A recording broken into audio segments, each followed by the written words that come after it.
नमस्ते दोस्तों। हर हर महादेव, जय शिव शंभू। अब चलते हैं एक शिव भजन सुनने। नैहर से कई के बहानावा ये शिव जी ले आईनी बोला के। नैहर से कई के बहानावा ये शिव जी ले आईनी बोला के। उहवा तक कहनी शिव जी को महला दो महला।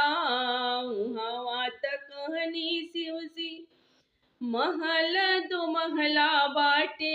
यहाँ बाटे टूटली झोपड़िया ये शिव जी ले आईनी बोला के। नैहर से कई के बहानावा ये शिव जी ले आईनी बोला के। नैहर से कई के बहानावा ये शिव जी ले आईनी बोला के। उहवा तक कहनी शिव जी तो शक तकिया बाटे। उहवा तक कहनी शिव जी तो शक तकियवा बाटे। यहाँ बाटे मेरी गा के छालावा ये शिव जी ले आईनी बोला के। यहाँ बाड़े मेरी गा के छालावा ये शिव जी ले आईनी बोला के। नैहर से कई के बहानावा ये शिव जी ले आईनी बोला के। उहवा तक कहनी शिव जी पूरी कचौड़ी बाटे। उहवा तक कहनी शिव जी पूरी कचौड़ी मिली।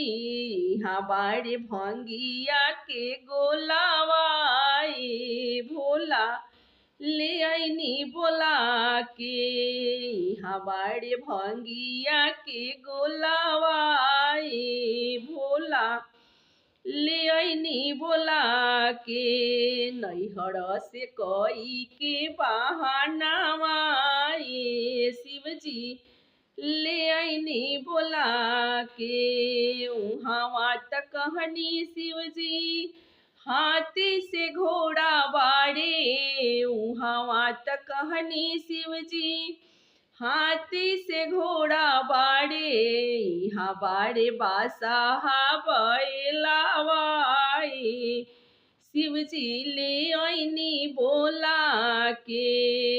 यहाँ बाड़े बासाहा बैलावा ये भोला ले आईनी बोला के। नैहर से कई के बहानावा ये भोला ले आईनी बोला के। नैहर से कई के बहानावा ये भोला ले आईनी बोला के। नैहर से कई के बहानावा ये भोला ले आईनी बोला के। राधे राधे, जय श्री कृष्ण।